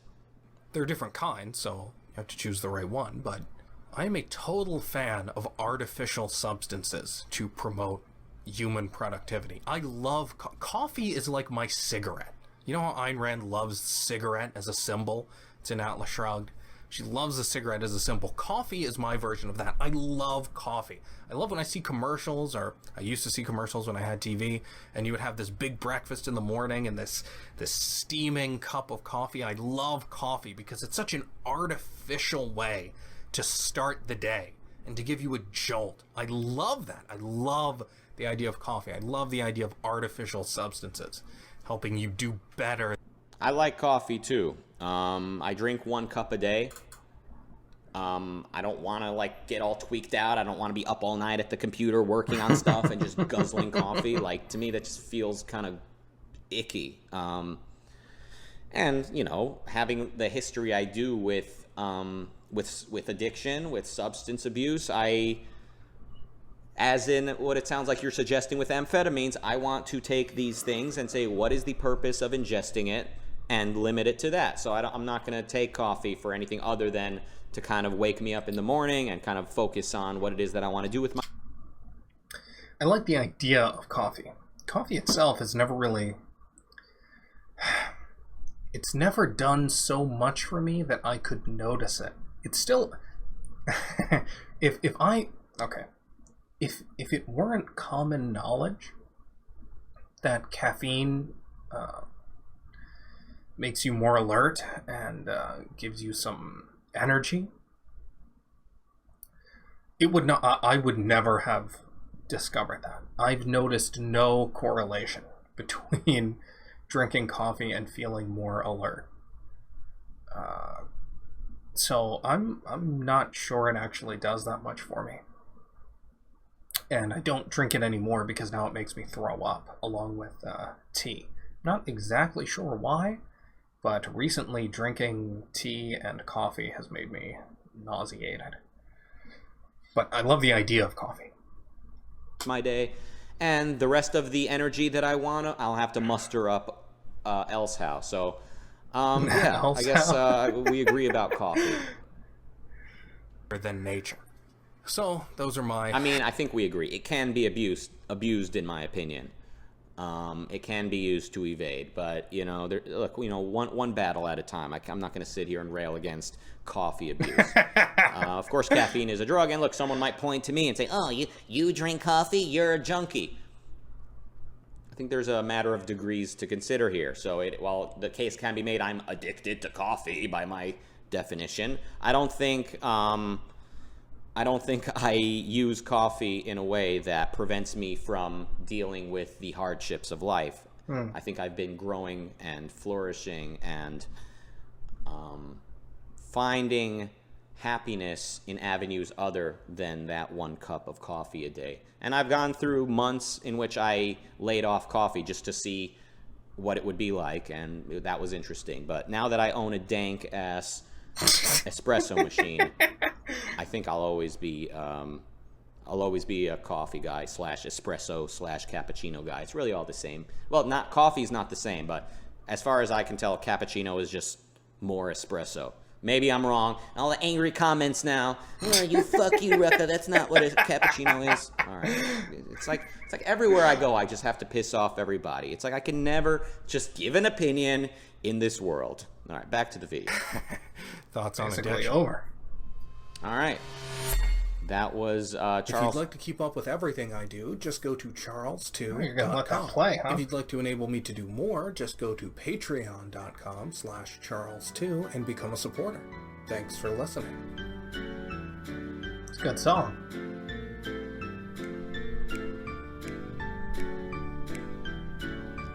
That is rational music. Yeah, it It is. is objective music. It kind of is. It's like, it's like tiddlywink music, which was Ayn Rand's favorite kind of music. Just this light, benevolent. Yeah, I share her taste there. I love that kind of music. I wanted there to be that other music that's sometimes at the end of videos. Hello, Hold everyone. on. I'm opening this other video. There's no freedom's views on self-interest. That's what I have planned next, so I will see you there. Bye. What is this noise? What is that? What is the meaning of this modern atrocity? Some objectivist you are. All right, let's go back to that other video. I want to actually see what the comments say. All right, isn't nicotine addictive?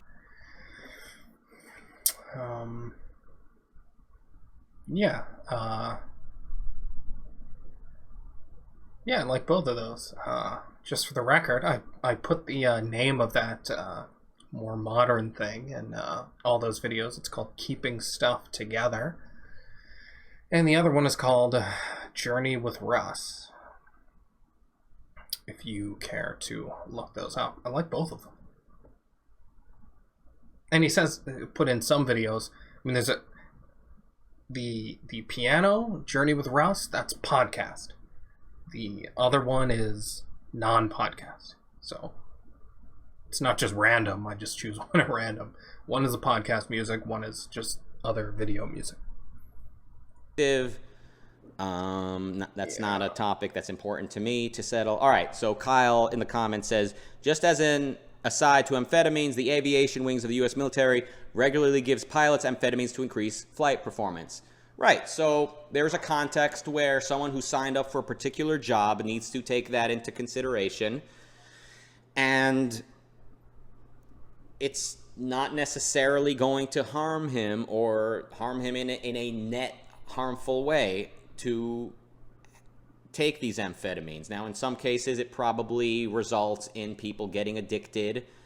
And this is, I mean, look, again, if someone is psychologically sound, and I think Charles and I both consider philosophy to be an integral part of being psychologically sound, then there is certainly a context where a certain dosage of a certain drugs can rationally be used. There can be a place for them.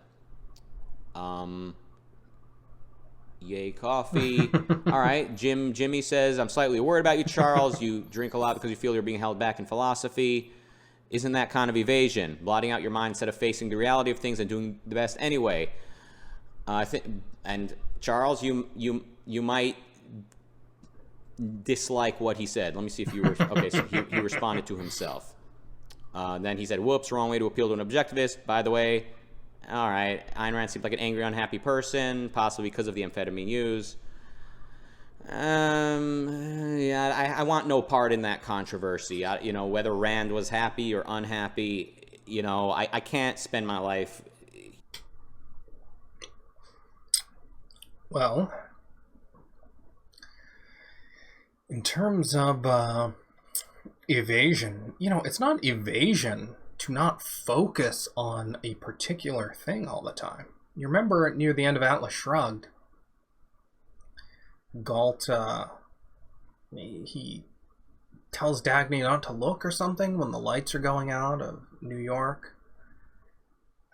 Something like that. Now, that's not evasion. She knows what's happening. I mean, is it evasion not to watch videos of jihadis beheading people all day? Is that evasion? No. You have to focus on something. It's not evasion not to focus on ugly things. I still know what the truth is. I'm just using alcohol to help me not to focus on it. I'm not evading the reality. I'm just not looking at it. It's not evasion not to focus on ugliness.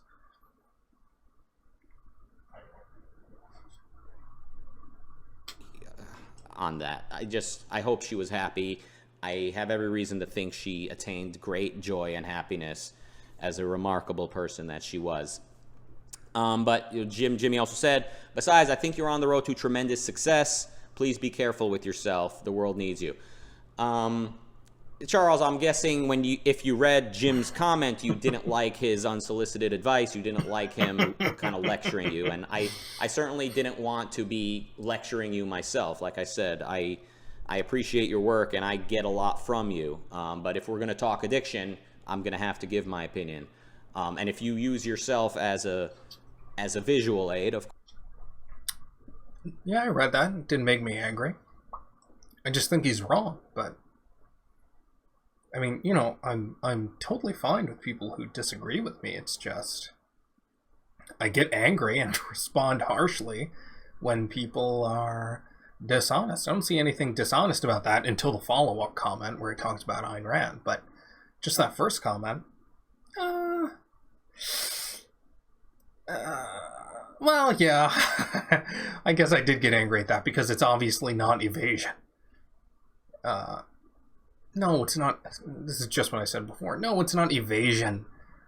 I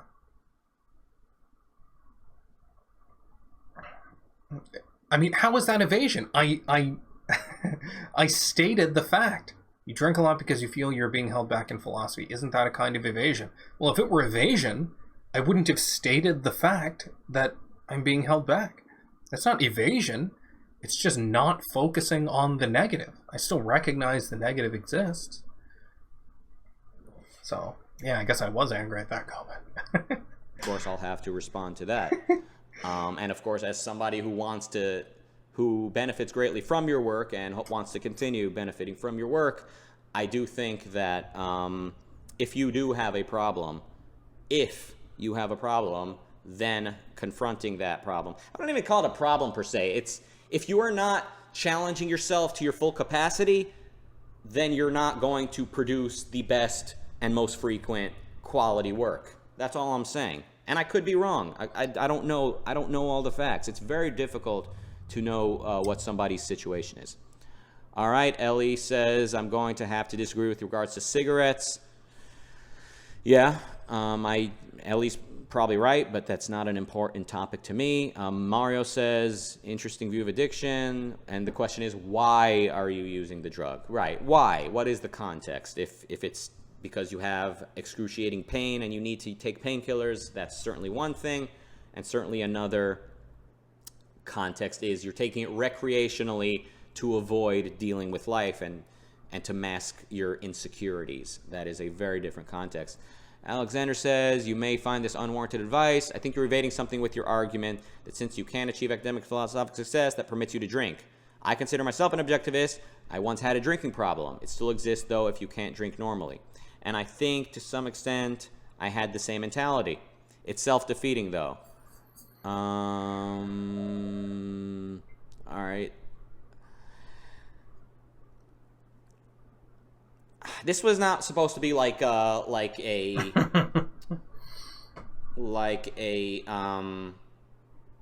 what's the intervention? This is not the intervention of Charles too. I don't know if Charles has a problem or not. Okay. I do know. I guess I should be clear here after all of this about how much I drink. I mean, I drink. I certainly drink less than a lot of college students who just get hammered every weekend. I go weeks, months without drinking sometimes. And then when I drink, I'll drink, I don't know, sometimes a bottle or two of wine. Now, that may seem like a lot, but body weight plays. I rarely get blackout drunk, and I only do that by accident. So it's not like, every day I'm just, drinking tons of Everclear or something. If I were to average it out over the past year, probably I drink, I don't know, once a week. That's probably even too much if you were to average it out. I go quite a while without drinking. And, this is the first time I've had a drink in, I don't know, 2-3 weeks. I don't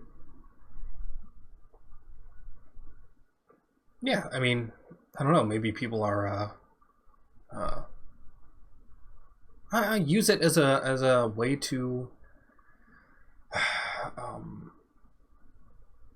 change my mood, which is, that's the legitimate use for it.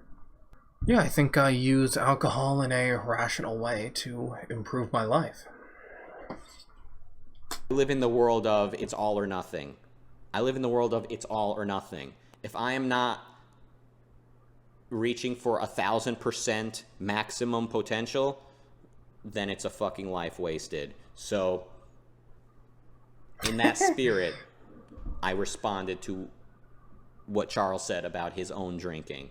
And I'm just saying, are you sure about this? All right. Natalia says, LOL, cigarettes bring you very little pleasure and are very addictive. All right, she spelled cigarettes wrong. And Natalia, is the LOL really required?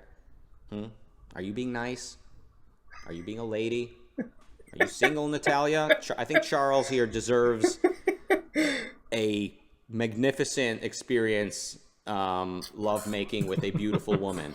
So please, please take that into consideration for the good of the movement. All right. Mike the Rand fan says, my fondest memories of my grandfather are when he was drinking, as he became so uninhibited, would sing and joyfully play with the grandkids. Otherwise, he would be very quiet, reserved, and gruff if sober. Mike, Grandpa fucked up. The fact that he needed to use alcohol as a mood stabilizer reflects a lifetime of evasion or a lifetime of ignorance of what it is required to live. So your grandfather ended up a cranky old man who needed alcohol because he did not live the best life he could. If he had objectivism, knowledge of objectivism, and used it fearlessly, jumped in and really, really challenged himself, he would have been a man who was a pleasant and delightful grandfather when sober. So that is very, very bad anecdotal evidence, if that's what it was meant to be, Mike the Rand fan. G.I. Joe says, you can do it if you will it. That we agree. The question is, if you will it, in other words, if you will getting sober, are you willing to look in the mirror and really be honest with yourself? And if you are willing to be honest with yourself, are you willing to take advice and take certain actions that have been proven to help people abstain from harmful addictive behaviors?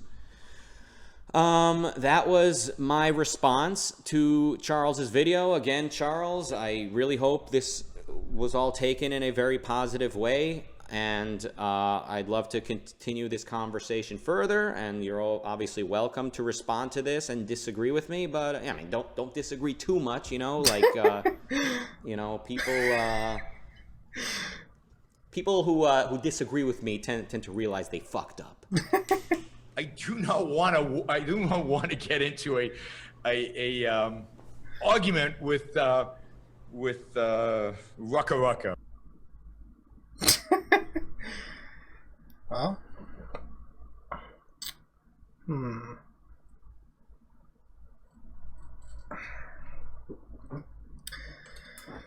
yeah, I don't really have don't really have anything else to say. I think I said everything I wanted to say already. Yeah, I mean, just overall, I think I use alcohol rationally, and I would probably use it less in a rational world, but you know, given the way the world is, I mean, look, alcohol is legitimate as a way of changing your mood. Even, I mean, that's, Ayn Rand said that. Ayn Rand actually didn't drink alcohol because she didn't like it, but she said she wished she did like it. In fact, she has a character in The Fountainhead drink alcohol just as a way of showing that she's not against it.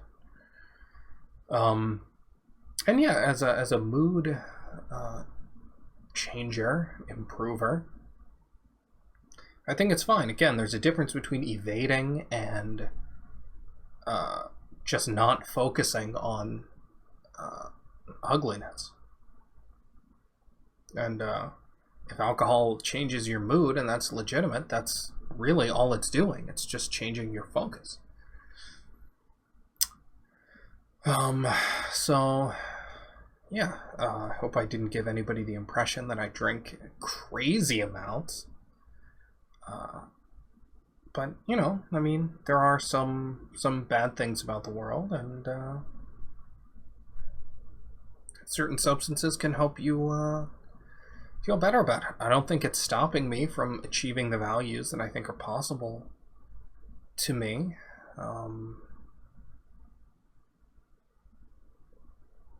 If so, I'm open to changing, but I don't see any evidence that that's the case. So anyway, no, I'm not angry at anything Rucka said. I appreciate that he took the time to respond and is, you know, concerned about this. So, I mean, I appreciate it. I'm not angry at all.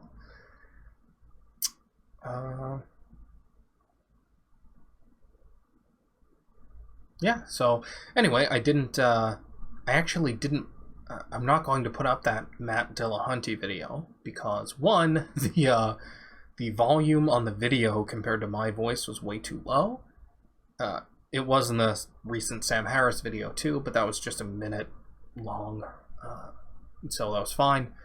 But this one I was going back and forth, and the video wasn't that good anyway. Somebody suggested it to me, and I did a commentary without watching it first because I'd like to have a sincere original reaction, and there was just not a lot to that video. It was just Matt Dillahunty and that other guy, Russell Glass, whatever his name is, just poorly summarizing random bits of objectivism. It was a really bad video and really not worth commenting on, so I'm not going to put that up.